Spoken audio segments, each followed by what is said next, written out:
नमस्ते। कार्यक्रम सङ्घर्षसँगै पहलको आजको यो श्रृङ्खलामा यहाँहरूलाई हार्दिक स्वागत छ।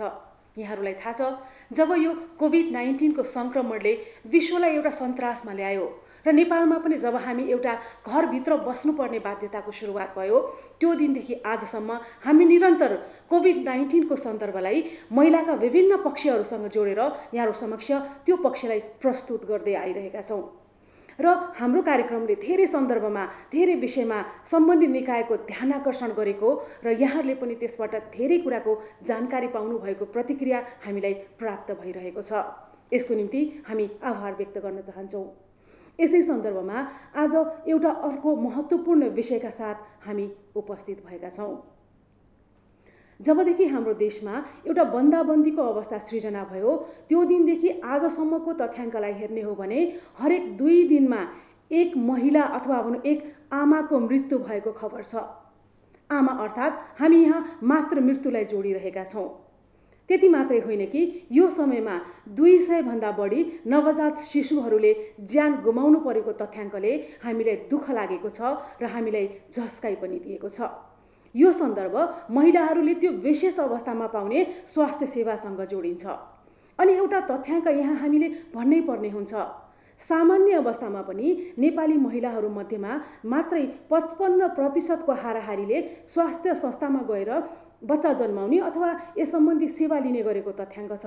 झन् यो बन्दाबन्दी भइसकेपछि त त्यस मध्येमा पनि मात्रै 50% आमाहरूले अथवा महिलाहरूले यो सेवा लिन जाने गरेको तथ्याङ्क अगाडि आएको छ। सन्दर्भ दुःखद छ। यति मात्रै होइन कि एउटा वैवाहिक जीवनमा प्रवेश गरिसकेपछि अथवा प्रजननसँग सम्बन्धित कतिपय साधन स्रोतको उपलब्धतामा कमी आएको कुराले पनि समस्या भइरहेको कुरा बाहिर आउन थालेको छ। त्यसैमध्येको एउटा हो परिवार नियोजनका साधनहरूको सन्दर्भ। अनि यहीँनिर अर्को कुरा जोडिन्छ, यसले ल्याउने अर्को जटिल समस्या भनेको अनिश्चित गर्भ, जुन कुरा पारिवारिक सन्दर्भमा पनि हुन सक्छ भने यसैबीच कतिपय बलात्कारका घटनाहरूले पनि यो सन्दर्भलाई अगाडि ल्याइदिएको छ। अनि यहीँनिर जोडिन्छ सुरक्षित गर्भपतनको हाम्रो अधिकारको सन्दर्भ। र अहिले जुन यो अप्ठ्यारो अवस्था छ, यो सन्दर्भमा यो सुरक्षित गर्भपतनको सन्दर्भमा सम्बन्धित निकायले यो सेवा प्रदान गर्नको निम्ति के गरिरहेको छ, यो पनि तपाईँ हाम्रो पक्कै पनि चासोको विषय हुन सक्दछ। यसै पृष्ठभूमिमा नेपाल सरकारले यो विषयलाई सम्बोधन गर्नको निम्ति गत वर्षको चैत महिनामा एउटा जुन स्वास्थ्य सेवा सम्बन्धी निर्देशिका अगाडि ल्याएको थियो, त्यसमा थोरै मात्रै भए पनि यसलाई सम्बोधन गर्ने प्रयास गरेको थियो। तर यो जेठ महिनामा आएर फेरि नेपाल सरकारले प्रजनन स्वास्थ्यसँग सम्बन्धित एउटा अर्को निर्देशिका अगाडि ल्याएको छ, जसले भनिन्छ कि महिलाको प्रजनन स्वास्थ्य, परिवार नियोजनको साधनको उपलब्धता अथवा सुरक्षित गर्भपतनको मुद्दालाई फरक गरिकन एउटा एड्रेस गर्न अथवा सम्बोधन गर्ने प्रयास गरेको छ। वास्तवमा यो के हो त? यसले नेपाली महिलाको जीवनलाई कति फरक पार्न सक्छ, हाम्रा आमाहरूलाई कति सुरक्षित गर्न सक्दछ, यो महत्त्वपूर्ण विषयमा आज हामी छलफल गर्न गइरहेका छौँ। र यो छलफल हामीलाई विश्वास छ अत्यन्तै सूचनामूलक हुनेछ र यसबाट प्राप्त हुने सूचनाले केही आमा मात्रै, केही शिशुको मात्रै पनि जीवन बचाउन सक्यौँ भने हामी हाम्रो यो कार्यक्रमलाई सार्थक भएको मान्नेछौँ। र यो विषयमा कुराकानी गर्नको निम्ति आज हामीसँग अत्यन्तै सान्दर्भिक व्यक्तित्व स्टुडियोमा हुनुहुन्छ। स्वास्थ्य सेवा विभाग यो परिवार कल्याण महाशाखाका डाक्टर हुनुहुन्छ पुण्या पौडेलज्यू। सबैभन्दा पहिला त म उहाँलाई कार्यक्रममा स्वागत गर्न चाहन्छु। डाक्टर पौडेल, यहाँ कार्यक्रममा हार्दिक स्वागत छ। Thank you Aartiji. सुरुमै मैले भने एउटा विषम परिस्थिति, अप्ठ्यारो अवस्था होइन, तथ्याङ्क भन्दै गर्दा पनि हामीलाई दुःख लागेको छ। तर वास्तविकतामा यो दुःख अझ बढी हुनसक्छ र यो अहिलेको जुन बन्दाबन्दीको अवस्था छ अथवा घरबाट बाहिर ननिक्लिने अवस्था छ, त्यसले त यो तथ्याङ्कलाई अझ बढी भयावह बनाउने अवस्था छ। र यसै बिचमा जुन यो प्रजनन स्वास्थ्यसँग सम्बन्धित अन्तरिम निर्देशिका नेपाल सरकारले अगाडि ल्याएको छ, तपाईँ प्रत्यक्ष रूपमा जोडिनुहुन्छ, तपाईँ जुन शाखा हेर्नुहुन्छ त्यो पनि मातृ र शिशुसँग सम्बन्धित छ भने वास्तवमा यो निर्देशिकाले यी समस्या समाधानलाई कसरी सम्बोधन गरेको छ, अथवा पहिला सोधौँ कि चाहियो किन यो निर्देशिका भन्ने प्रश्न पनि छ। हस् त, थ्याङ्क यू। एकदम जेन्युन क्वेसन गर्नुभयो यहाँले। अब जुन चैत महिनामा स्वास्थ्य मन्त्रालयले चाहिँ एउटा निर्देशिका जारी गर्यो। अब त्यो निर्देशिकामा चाहिँ के थियो भने अब एज अ होल एउटा कोभिड-19 लाई फोकस गरेको थियो र त्यसमा आमा र सुत्केरी परिवार नियोजनको साधन सुरक्षित गर्नुपर्दैन त्यस्तो चाहिँ फोकस थिएन। र हेर्दै जाँदाखेरि चाहिँ के देखियो भने अब मृत्युदर बढिरहेको छ, महिलाहरूले स्वास्थ्य संस्थाको पहुँच पाउनलाई एकदम गाह्रो भएको छ। त्यसैले गर्दाखेरि हामीले चाहिँ यो चाहिँ अब एउटा निर्देशिका, यो जुन अहिलेको पेन्डेमिक भइरहेको छ, लकडाउन भइरहेको छ, यो बेलामा चाहिँ एउटा निर्देशिका चाहिँ हामीले बनाउनुपर्छ। अरू महाशाखा प्लस पार्टनरहरूको सहयोगबाट चाहिँ यो निर्देशिका बनायौँ र मन्त्रालयबाट इन्डोर्स भइसकेको पनि छ। र अहिले यो चाहिँ सबै अब प्रदेश सरकारतिर, स्थानीय सरकार, पालिकाहरूमा, स्वास्थ्य संस्थाहरूमा सबै ठाउँमा हामीले चाहिँ अनलाइन चाहिँ पठाइदिइसकेका छौँ। हजुर डाक्टर पौडेल, जस्तो यसमा भएका 3वटा 4वटा एकदमै महत्त्वपूर्ण कुराहरू छन्। र म सुरुवात चाहिँ यो महिलाको आमा बन्ने सन्दर्भ र त्यसमा जोडिएको अप्ठ्यारोको कुरालाई उठाउँछु होइन। जस्तो एउटा महिला गर्भवती भइसकेपछि कम्तीमा पनि 4 देखि 6 पटकसम्म स्वास्थ्य जाँच गराउनु पर्ने भन्ने कुरा छ र स्वास्थ्य संस्थामा गएर सुत्केरी हुनुपर्छ भन्ने पनि नेपाल सरकारले एउटा ठुलो लक्ष्य लिएर अगाडि बढिरहेको छ। भन्दा यो बिचमा यो कुरामा समस्या देखा पर्यो। यो कुरालाई कसरी यो निर्देशिकाले एड्रेस गर्छ? अब यो निर्देशिका बनाउनुको मेन तात्पर्य नै त्यही हो होइन। कुनै पनि महिलाको आधारभूत सेवा लिने अधिकार छ। अब महिलाले चाहिँ अब गर्भवती भएपछि अथवा अरू समस्या हुँदाखेरि पनि स्वास्थ्य सेवा पाउनको लागि के गर्नुपर्छ, यो किन आवश्यक भयो भन्ने कुराले पनि हामीलाई यो बनाउन बाध्य भयो। अर्को कुरा चाहिँ अब स्वास्थ्य कर्मीहरू स्वास्थ्य दिँदाखेरि अब जुन महिलाहरू उहाँहरू चाहिँ अब फिजिकल डिस्टेन्स भनेर जुन भौतिक दूरी भनेको छ त्यो कायम गर्नुहुन्छ कि गर्नुहुन्न। र त्यसबाहेक अरू महिलाहरूलाई स्वास्थ्य सेवा दिन जाँदाखेरि जुन स्वास्थ्य कर्मी हुनुहुन्छ उहाँहरूको पनि सुरक्षाको चाहिँ हामीले चाहिँ व्यवस्था गर्नुपर्छ। र उहाँहरूको लागि हामीले जुन पिपी भनेको छौँ होइन, पिपी र अरू साधनहरू औषधिहरूको पनि व्यवस्था गर्नुपर्छ। त्यसको लागि हामीले यो चाहिँ गाइडलाइन बनायौँ। र गाइडलाइनले चाहिँ के बोलेको छ भन्दाखेरि स्वास्थ्य संस्थामा चाहिँ अब सेवा लिनुपर्छ सकेसम्म होइन, सकेसम्म स्वास्थ्य सेवामै जाने हो संस्थामै। तर अब असुविधा भएको खण्डमा अब टेलिकन्सल्टेसन, त्यसमा म एकछिनमा आउँछु। जस्तो यहाँले भन्नुभयो नि भरसक स्वास्थ्य सेवामै जाने भन्ने कुरामा त कसरी जाने? अब स्वास्थ्य संस्थामा जानको लागि चाहिँ के छ भने अब हामीले एम्बुलेन्सहरूको व्यवस्थाको कुरा गरेका छौँ। मन्त्रालयबाट पनि यो कुरा भएको थियो। जुन गर्भवती, सुत्केरी, नवशिशुहरूको लागि चाहिँ छुट्टै चाहिँ एम्बुलेन्सको व्यवस्था गर्ने र यसमा 102मा डायल गर्यो भनेदेखि यो चाहिँ व्यवस्था हुने भनेर पारित भएको छ। त्यो पारित भयो। तर पनि अहिलेसम्मको प्र्याक्टिस हेर्ने हो भने कतिपय महिलाहरू गर्भावस्थामा एउटा भनौँ न अपरेसन थिएटरमा सुताउँदै गरेको अवस्थामा यो त कुनै एउटा यस्तो ठाउँबाट आएको भनेर अपीलित गरिएको, विभेद गरिएको समाचार पनि हामीले आफैले लेख्यौँ अथवा पढ्यौँ होइन। त्योभन्दा बाहेक पनि जसरी महिलाहरूलाई स्वास्थ्य सेवामा आऊ अथवा संस्थामा आऊ भन्ने सन्दर्भ छ नि, त्यो त नेपालभरि सम्झेर भन्ने हो भने त अहिलेको अवस्थामा त साह्रै गाह्रो छ। त निर्देशिकामा एउटा पारित गरेर मात्रै त्यो कुरा होला त? तपाईँलाई कस्तो लाग्छ? एउटा विज्ञ, तपाईँ त मभन्दा बढी यो विषय बुझ्नुहुन्छ। होइन, यो गाह्रो त अवश्य गाह्रो विषय हो, सजिलो छैन होइन। त्यसमाथि हामीले चाहिँ यो सहरी क्षेत्रलाई मात्रै हेरेर हुँदैन। हाम्रो अब देशको भौतिक बनावट हेर्नुहोस् होइन, डाँडाकाँडा पहाड कति छ, कति दिन हिँड्नुपर्ने छ। यस्तो बेलामा चाहिँ अवश्य पनि गाह्रो छ। त्यसो भएको हुनाले हामीले अब त्यस्तो अप्ठ्यारो परिस्थिति भयो भनेदेखि चाहिँ अब टेलिकन्सल्टेसन भनेको छौँ हामीले, टेलिफोनबाट पनि हामीले यो सेवाहरू दिन सक्छौँ। अब उस्तै गाह्रो अप्ठ्यारो पऱ्यो भने घरैमा गएर स्वास्थ्य सेवा दिने होम भिजिटको पनि व्यवस्था गरेका छौँ। अब महिलाले अब नसकेको खण्डमा टेलिफोन मार्फत आफूले चाहिँ अब सेवा लिन सक्नुहुन्छ अथवा घरमै गएर पनि सेवा पाउन सक्नुहुन्छ।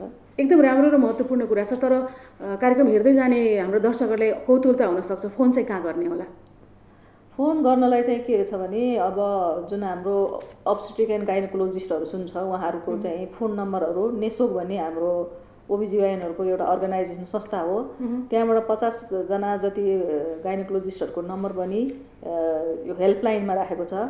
त्यसबाहेक अब हेल्पलाइन भनेको के? हेल्पलाइन भनेको महिलाहरूले त्यो फोनमा चाहिँ फोन गरेर, होइन त्यो महिलाले फोन चाहिँ कसरी थाहा पाउँछन् भन्न खोजेको, महिलाहरूलाई कसरी जानकारी हुन्छ कुराको? यो जानकारीको लागि अब मन्त्रालयले पनि हरेक भनिरहेको छ होइन। हामीले गाइडलाइनमा पनि लेखेका छौँ र अरू माध्यमहरू जस्तै जुन पार्टनर अर्गनाइजेसन छ, पिएसआई, एमएसआईहरू होइन, उहाँहरूको पनि हेल्पलाइनहरू छ नि त। यो पहिलादेखि नै गाउँ गाउँमा थाहा भएकै नम्बरहरू, त्यही नम्बर पहिला प्रयोग गरिरहेको स्वास्थ्य सेवाको निम्ति जुन नम्बरहरू छन् ती नम्बरहरूमा नै उहाँहरूले त्यो फोन गर्न सक्नुहुन्छ। यो कुरा हामी यो राष्ट्रिय महिला आयोगका अथवा जुन सजिलो 1145 अथवा पुलिसको 100 नम्बरहरू छ नि, जुन सबैलाई धेरैलाई थाहा छ, यो नम्बरहरूसँग यसको समन्वय छ कि छैन?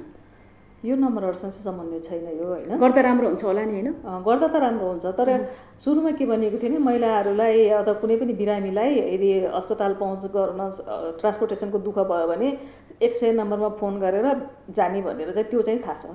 जस्तो निर्देशिकाले व्यवस्था गरे अनुसार ल फोन गरेर उहाँहरूले यो सुविधा पाउने अथवा फोनबाटै उहाँहरूलाई चाहिँ कन्सल्टेसन सल्लाह दिने भन्ने कुरामा फोन गरेर त मात्र हुँदैन होला, त्यहाँ कतिपय औषधिहरूको आवश्यकता पर्छ होला होइन? त्यो औषधिको उपलब्धता चाहिँ कसरी हुन्छ?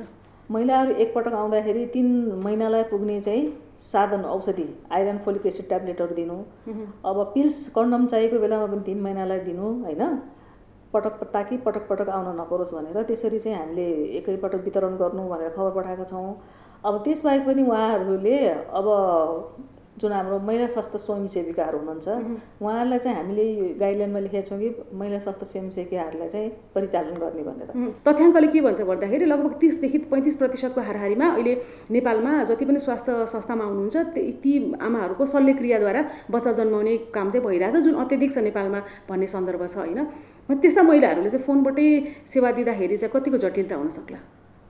होइन, त्यस्तो जटिलता हुने स्थिति आयो भने हामीले घरमै गएर स्वास्थ्यकर्मी जाने भनेका छौँ नि। घरमा गएर स्वास्थ्यकर्मीले हेरेपछि यदि उहाँलाई जटिल अवस्था छ भने तुरुन्त रेफरलको व्यवस्था छ होइन, तुरुन्त रेफर भएर उहाँ चाहिँ टाइममै चाहिँ स्वास्थ्य संस्था पुग्न सक्नुहुन्छ, त्यो व्यवस्था गरेको छ। अब अर्को सन्दर्भ जोडौँ, हुन त थोरै यहाँले उठाउनु भयो के भन्दाखेरि अर्को सन्दर्भमा जुन यो परिवार नियोजनका साधनहरूको उपलब्धताको कुरा छ नि, यो परिवार नियोजनको साधनहरू अहिले मार्केटमा बजारमै कम भइसकेको, सप्लाई नै कम भइसकेको भन्ने कुरा पनि सुन्नमा आयो।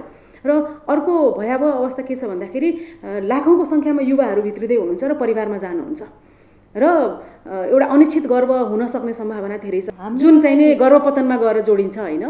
भन्दाखेरि यो विषयले कसरी, यो साधनको कुरालाई मैले जोडेँ। साधनको कुरालाई चाहिँ हामीले क्वारेन्टाइन साइटहरूमा कन्डम बक्सहरू राख्ने र हरेक यो सानो सानो खुजरा पसलहरू पनि छ नि, किराना पसलहरू, औषधि पसलमा मात्र नभएर किराना पसलहरूमा चाहिँ यो परिवार नियोजनको अस्थायी साधनहरूको चाहिँ उपलब्धता गर्ने भनेर भनिएको छ। जसरी यो परिवार नियोजनका साधनको उपलब्धताको कुरा उठायौँ नि हामीले, एउटा बक्स राखिदिने, यो विषयमा हामी कुरा गर्ने अप्ठ्यारो मान्ने होइन, यो विषयमा चेतना नै नजगाउने, कोभिडको सङ्क्रमण भनेर अर्कै किसिमको मात्रै कुरा गर्ने र परिणाम के हुन्छ भन्दाखेरि अल्टिमेटली गरेको र ठोक्किने भनेको सबैभन्दा पहिला महिलाको शरीरसँग सम्बन्धित, जीवनसँग सम्बन्धित, त्यसपछि गएर परिवार नै त्यसमा जाने अनि देशलाईसम्म छुने कुरा हुन्छ नि। यो कुरामा अलिकति हामी पछाडि नै छौँ जस्तो लाग्दैन? त्यस कुरामा चाहिँ अलिकति पछाडि नै हो, मैले पनि महसुस गरेको हो। हामीले चाहिँ के गरेका छौँ भने एन्ट्री पोइन्टहरूमा जब पनि महिलाहरू आउनुहुन्छ उहाँहरूलाई चाहिँ चाहिने साधन अब जस्तै अब महिनावारी हुँदाखेरिको महिनावारी किट होइन, डिग्निटी किटहरू, अब त्यसमा सबै अब उहाँलाई चाहिने सामानहरू हुन्छ डेली दिनभरिमा, अब उहाँलाई के चाहिन्छ, अब साबुन काइयो अब अनेक है, त्यो सामानहरू पनि भएको एउटा डिग्निटी किट पनि दिने व्यवस्था गरेका छौँ। र त्यसमा हामीले परिवार नियोजनको साधनमा पिल्सहरू पनि राख्ने भनेर चाहिँ हाम्रो कुरो भएको छ। त्यो छिटै गर्नु होला, ढिलो हुन लाग्यो। अनि अर्को कुरा, यो परिवार नियोजनको साधनको उपलब्धता र अहिले जसरी किसिमले बाहिरबाट मान्छेहरू आइराख्नु भएको छ त्यसले अनिश्चित गर्भ हुने भन्ने सन्दर्भ छ र अनिश्चित गर्भ भन्ने बित्तिकै गर्भपतनको मुद्दा अगाडि आउँछ। गर्भपतनको कुरा गर्ने हो भने अब सुरक्षित गर्भपतन भनेको अहिले हाम्रो अधिकार, एउटा संवैधानिक अधिकारै भइसकेको सन्दर्भ छ नि। यो कुरा हेर्ने हो भने यो कुरा चाहिँ कसरी महिलाहरूले सेवा पाउन सक्छन् अहिलेको अवस्थामा? अब अस्पतालहरूमा परिवार नियोजन के अरे सुरक्षित गर्भपतन सेवा चाहिँ उपलब्ध छ होइन, कहीँ पनि बन्द भएको छैन। अब कथम कदाचित अब महिला स्वास्थ्य संस्थासम्म पुग्न नसक्नु भएमा होइन, हामीले चाहिँ के भनेको छु भने अब अर्गनाइजेसनहरू हुनुहुन्छ, उहाँ अर्गनाइजेसनहरूको स्वास्थ्यकर्मीहरू गएर घरैमा चाहिँ यो साधनहरू दिन सक्नुहुन्छ, अथवा महिला स्वास्थ्य स्वयंसेविकालाई पनि हामीले परिचालन गर्ने भनेका छौँ। उहाँहरूले चाहिँ महिला स्वास्थ्य स्वयंसेविकाहरूले अब महिलाको अब स्वास्थ्यकर्मीसँग अनमियाहरूसँग चाहिँ फोनमा कुरा गराइदिनुहुन्छ, फोनमा कुरा गरे अनुसार उहाँले अब सबै हिस्ट्रीहरू बुझ्नुहुन्छ र औषधिहरू चाहिएको खण्डमा महिला स्वास्थ्य स्वयंसेविकाबाट मार्फत पनि पाउन सक्नुहुन्छ। र हामीले हाम्रो अरू जुन अर्गनाइजेसनहरू छ जस्तै एमएसआई लेडी भन्ने छ होइन, पिएसआईको छ, उहाँहरूको चाहिँ स्वास्थ्यकर्मीहरू यस सेवामा गरिराख्नु भएको छ, पहिलादेखि गरिराख्नु भएको हो। घरैमा गएर उहाँहरूले अब यो सेवा पनि दिन सक्नुहुन्छ। यो निर्देशिकाले भन्छ हैन यो कुरा? भन्छ। यो कुरा अब सुरुवात त भएको छैन, अब बिस्तारै सुरुवात होला, किन भन्दा यो विषयमा धेरैलाई जानकारी पनि छैन। सुरुवात चाहिँ के छ भने बल्ल हामीले ओरिएन्टेसन दिइराखेका छौँ। निर्देशिका अगाडि आएको छ नि सुरक्षित मातृत्वसँग सम्बन्धित, त्यसमा यो राम्रो कुराहरू छ। त्यसमा एउटा कुरा के छ भन्दाखेरि घरमा गएर सेवा दिनुपर्ने भन्ने कुरा छ नि। यो घरमा गएर तपाईँले पनि बारम्बार भन्नुभयो कि हामीले यो घरमा गएर सेवा दिने भन्ने सन्दर्भमा यसमा यति निर्देशिका पढ्ने हो भने त्यहाँ दुईवटा मैले शब्दले मेरो चाहिँ ध्यानाकर्षण गरायो, जसले के भन्छ भन्दाखेरि यो सेवा दिने क्रममा यसमा चाहिँ गैर सरकारी संस्था र निजीले चाहिँ मार्फत सेवा प्रदान गरिने भन्ने कुरा आयो यो गर्भपतनको सन्दर्भमा। यहाँनिर सरकारी भन्ने शब्द चाहिँ किन छुट्यो होला? सरकारी अब हामीले त्यसो टार्गेट गर्न खोजेको होइन। सरकारी स्वास्थ्य संस्थाहरूमा के हुन्छ भनेदेखि अब जनशक्तिको चाहिँ अलिक कमी हुन्छ जहिले पनि। त्यहाँ एउटा अनमीले चाहिँ अब दिनभरि अब सुत्केरी पनि गराउनु पर्ने, आएकोहरूलाई चेक जाँच पनि गर्नुपर्ने, उस्तै पऱ्यो भने अब परिवार नियोजनको सेवा पनि दिनुपर्ने, खोपको सेवा पनि दिनुपर्ने हुन्छ। त्यस्तो अवस्था भएको हुँदाखेरि धेरै जसो ठाउँमा चाहिँ यो एकदम गाह्रो छ। गाह्रो भएको हुनाले हामीले यो चाहिँ सम्भव छैन। यदि अब घरैको सेवा दिन उहाँ जानुभयो भनेदेखि स्वास्थ्य संस्था चाहिँ खाली हुन्छ र त्यहाँ महिलाहरू सबै फर्किनु पर्ने हुन्छ। त्यो अप्ठ्यारोलाई हामीले चाहिँ विचार गरेर चाहिँ कमसे कम सरकारी नगए पनि हाम्रो जुन पार्टनर अर्गनाइजेसनहरू हुनुहुन्छ उहाँहरूले त सेवा दिइराख्नु भएको छ पहिलादेखि हैन। उहाँहरूले चाहिँ सेवा दिँदाखेरि पनि महिलाहरूले कमसे कम स्वास्थ्यको पहुँच त राम्रो हुन्छ भन्ने हिसाबले गरेको हो यो चाहिँ। अनि तर यसले त एउटा निःशुल्क जुन सेवा प्राप्त गर्ने हाम्रो अधिकार छ र एउटा सुलभ र कम पैसामा भन्ने कुरालाई त फेरि यसले अलिकति अप्ठ्यारो पारिदियो नि त। कतिजनाले घरमा आएको निजी चिकित्सकहरूले उपलब्ध गराउनु भएको जुन शुल्क हुन्छ नि त्यो दिएर यो सेवा लिन सक्नुहुन्छ हैन? सरकार किन पन्छिन खोजेको भन्ने आरोप आयो। सरकार पन्छिन खोजेको होइन, यसमा अरू सेवाको कुरा हैन, जस्ट एउटा अबोर्सन गर्भपतनको सुरक्षित गर्भपतनको सेवाको विषयलाई मात्र यसले बोल्न खोजेको छ यसमा। यो पनि त आवश्यकता हो नि। अब त्यसमा चाहिँ अब के छ भने यहाँ किन बोल्नु परेको होला? अलिकति अचम्मै लाग्यो कि यो हेर्दाखेरि सरकारी राखिदिँदाखेरि कहाँ के सजिलो हुन्छ त्यो अनुसार हाम्रो चाहिँ अब यस्तो भनेको पनि त छौँ नि। हामीले त्यो फ्री पनि छोडेका छौँ। अब यसमा हामीले एफसिएसबी भने महिला स्वास्थ्य स्वयंसेविकालाई परिचालन गरेर अनमीसँग चाहिँ फोन मार्फत टेलिकन्सल्टेसन गरेपछि उहाँले त्यो औषधि घरमा ल्याएर दिन सक्नुहुन्छ। उहाँले नै जाँचेर ल्याउने होइन कि कन्सल्टेसन गरेर उहाँ चाहिँ उहाँको काम सिर्फ मेडिसिन मात्रै बाँड्ने त्यो हुनसक्छ। र यसमा चाहिँ हामीले फ्री पनि छोडिदिएका छौँ कि अब यो सेन्टरबाट नभएर अब प्रदेश स्थानीय सरकारहरूले त आफै पनि त गर्न सक्नुहुन्छ नि। तर निर्देशिका भनेको त महत्त्वपूर्ण हो नि। होइन, हामीले चाहिँ अब उहाँहरूलाई पहल गर्न सक्छौँ प्रदेशलाई र स्थानीय सरकारलाई। तपाईँहरूले चाहिँ आफ्नो कतिको बजेटहरू आफै पनि राखिराख्नुहुन्छ, कति कार्यक्रम उहाँले आफै पनि गरिराख्नु भएको छ नि त। त्यसमा यहाँको भनेको अर्थ निर्देशिकाले यो गर्भपतनको सन्दर्भमा जुन फोनद्वारा हामीले कुराकानी गरेर निजी अथवा गैर सरकारी संस्थाबाट सेवा लिन सक्छौँ भन्ने कुरा लेखिए तापनि स्वास्थ्य स्वयंसेविकाहरू परिचालन गर्ने सन्दर्भमा नेपाल सरकार चाहिँ तयार छ भन्ने कुरा भन्नुभयो होइन? तयार छ, त्यो महत्त्वपूर्ण कुरा आयो। हामीले समन्वय गर्नुपर्छ स्थानीय र प्रदेश सरकारसँग, ताकि उहाँहरूले आफ्नो छुट्टै किसिमले आफैले पनि परिचालन गर्न सक्नुहुन्छ आफ्नो स्वास्थ्य कर्मीहरू। तर त्यो कुरा यहाँ स्पेल आउट अथवा लेखि नै दिएको भए त एकदमै गजब हुन्थ्यो भन्ने कुरा हो। यहाँ नलेखिदिँदाखेरि त एउटा यो गैर सरकारी संस्था र निजी क्षेत्र हाबी हुने अवसर त पाए नि, जसको अल्टिमेटली मूल्य भनेको त जनताले चुकाउनुपर्छ नि।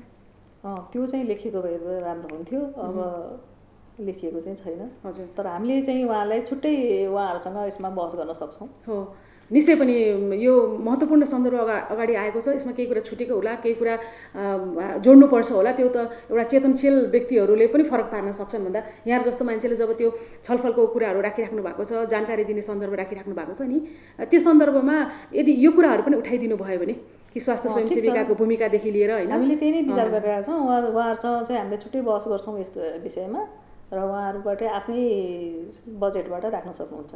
जस्तो यो स्वास्थ्य स्वयंसेविका परिचालन गरेर औषधि घर घरमा पुर्याउने भन्ने जुन कुरा छ नि, त्यो त अब अप्ठ्यारो सजिलो त हो, तर त्यसले हुनसक्ने एउटा अप्ठ्यारोलाई चाहिँ हामी कसरी म्यानेज गर्छौँ? फेरि फोन गर्छौँ, फेरि फोन गर्ने, टेलिकन्सल्टेसन यसमा भनिहालेँ मैले। र केही समस्या परिहाल्यो भने होम भिजिट छँदैछ। होम भिजिटबाट चाहिँ अब यदि सामान्य छैन, जटिल छ भने तुरुन्तै रेफरलको पनि व्यवस्था गर्नुपर्छ। राम्रो छ निर्देशिकाका कतिपय कुराहरू, किन भन्दा प्रजनन स्वास्थ्यसँग सम्बन्धित विभिन्न समस्याहरूलाई हामीले घरमै बसेर फोन गरेर जानकारी लिने होइन, घरमै औषधि पनि पुर्याइदिने अनि आवश्यक पऱ्यो भने सम्बन्धित ठाउँमा लगिदिनेसम्मको पनि कुराहरू चाहिँ आएको छ। तर एउटा कुरा नि महत्त्वपूर्ण कुरा भनेको सूचनाको पहुँच हो। यो कुरा त जान्नु पऱ्यो नि मान्छेले। हामीले अब पठाइरहेका छौँ, हाम्रो फोनबाट पनि कुरा भइरहेको छ होइन, स्वास्थ्यकर्मीहरूसँग कुरा भइरहेको छ। त्यसो भएको हुनाले यो धेरै अब टाढाको कुरो भएन। जस्तो यस्तो सूचना प्रवाहको निम्ति त एउटा टेलिफोनले, एउटा इमेलले होइन, अनि मिडियाको एकदमै व्यापक प्रयोगले त गजब गरिकन त यो त आजको भोलि नै गर्न सकिन्छ। मिडियालाई प्रयोग गर्नुपर्छ हामीले। डाक्टर पौडेल कस्तो भन्दा तपाईँ त यो मातृ र शिशुसँग सम्बन्धित कुरामा एउटा लामो अध्ययन गर्दै आउनु भएको छ र त्यो विषयको विशेषज्ञ पनि हुनुहुन्छ। र हाम्रो देशले एउटा भनौँ न यो दिगो विकास लक्ष्य अन्तर्गत 2030 सम्ममा मातृ मृत्युलाई प्रत्येक 1 लाखमा 70मा झार्ने भन्ने एउटा लक्ष्य लिएर अगाडि बढिरहेको बेलामा यो कोभिडले एउटा अर्कै अवस्था देखाइदिएको छ। अब घर घरको पनि जिम्मेवारी छ, व्यक्तिको पनि जिम्मेवारी छ। राज्य भनेको त एउटा भनौँ न पछि आउने कुरा, पहिला त परिवारकै भूमिका महत्त्वपूर्ण हुन्छ। र नेपाली महिलाको अवस्था सम्झिँदै गर्दाखेरि एउटा परिवारले, समाजले कसरी यसमा भूमिका खेलिदिनुपर्छ जस्तो यहाँ लाग्छ? अब अहिले जुन कोभिड-19 को परिस्थिति कन्डिसन हेर्दाखेरि अब यही कन्टिन्यू धेरै लामोसम्म गयो भने चाहिँ हामीलाई एकदम गाह्रो चाहिँ पर्न सक्छ। 70मा पुर्याउनलाई अप्ठ्यारै छ। यसमा चाहिँ अब जुन पनि कार्य चाहिँ पहिला सुरुवात चाहिँ परिवारबाटै हुनुपर्छ।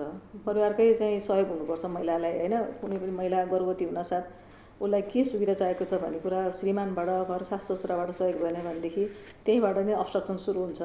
त्यसपछि उहाँको अब स्वास्थ्य संस्था, स्वास्थ्यकर्मीहरूसँग कुरा आउँछ। त्यसपछि अब पोलिसीहरू बनाउँदा राज्यको कुरा आउँछ। हरेक ठाउँबाट चाहिँ सहयोग चाहिँ पाउनै पर्छ। अब अन्तिम प्रश्न, हुन त यो महत्त्वपूर्ण विषय छ र यो विषयमा हामीले आगामी दिनमा पनि हाम्रो यो सूचना प्रवाहको कामलाई चाहिँ निरन्तर राख्नुपर्छ जस्तो हामीले पनि महसुस गरिरहेछौँ।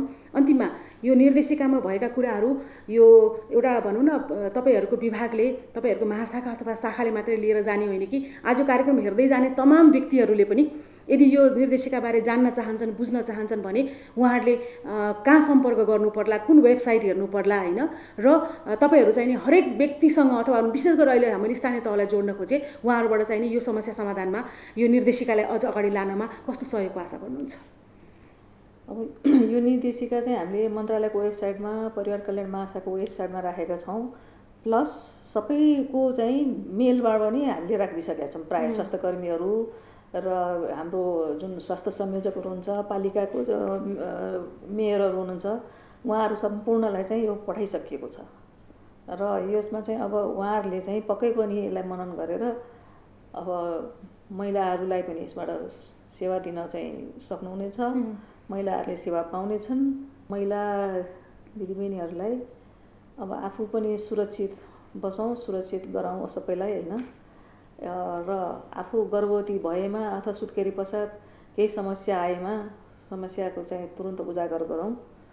घर परिवारबाट अथवा स्वास्थ्यकर्मी, स्वास्थ्य संस्थाहरूबाट चाहिँ सहयोग पाउनुहुनेछ। अब स्वास्थ्य संस्थासम्म चाहिँ जानलाई एम्बुलेन्सहरूको व्यवस्था हुन्छ। नसकेको खण्डमा अब फोनबाट पनि कन्ट्याक्ट गरेर सेवा पाउन सक्नुहुन्छ। र त्यस्तै भयो भने घरैमा पनि भन्छ तपाईँले सेवा लिनबाट चाहिँ नछोड्नु होला। यहाँको महत्त्वपूर्ण विचार र समयको निम्ति हामी धेरै धेरै धन्यवाद दिन चाहन्छौँ। धन्यवाद यहाँलाई पनि। आजको कार्यक्रममा हामीले अत्यन्तै महत्त्वपूर्ण र सान्दर्भिक विषयका बारेमा चर्चा गर्ने प्रयास गऱ्यौँ। यो बन्दाबन्दी अथवा घरबाट बाहिर निक्लिन नसक्ने अवस्थामा महिलाहरूको प्रजनन स्वास्थ्यमा देखा परेको समस्या, त्यसै गरिकन परिवार नियोजनको साधनको उपलब्धता र सुरक्षित गर्भपतनका सन्दर्भमा नेपाल सरकारले के गरिरहेको छ भन्ने प्रश्नको जवाफमा हालै मात्रै अगाडि ल्याएको अन्तरिम निर्देशिकामा भएको व्यवस्थाका बारेमा यहाँहरूलाई जानकारी दिने प्रयास गऱ्यौँ।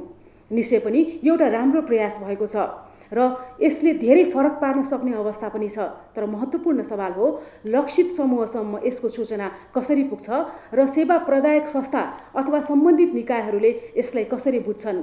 यो सवाल अत्यन्तै महत्त्वपूर्ण छ र यो महत्त्वपूर्ण सवालमा अथवा भने यो विषयमा हामी भने यहाँहरूलाई सूचना प्रदान गरि नै रहेका छौँ र गर्ने नै छौँ भन्ने कुरामा पनि हामी विश्वास दिलाउन चाहन्छौँ। हस्त आजले हाम्रो कार्यक्रम यति नै। आगामी अर्को कार्यक्रममा हामी फेरि भेट्नेछौँ। त्यतिन्जेल तपाईहरू सुरक्षित रहनुहोला र नेपाल टेलिभिजन हेर्दै रहनुहोला। हस्त, नमस्ते।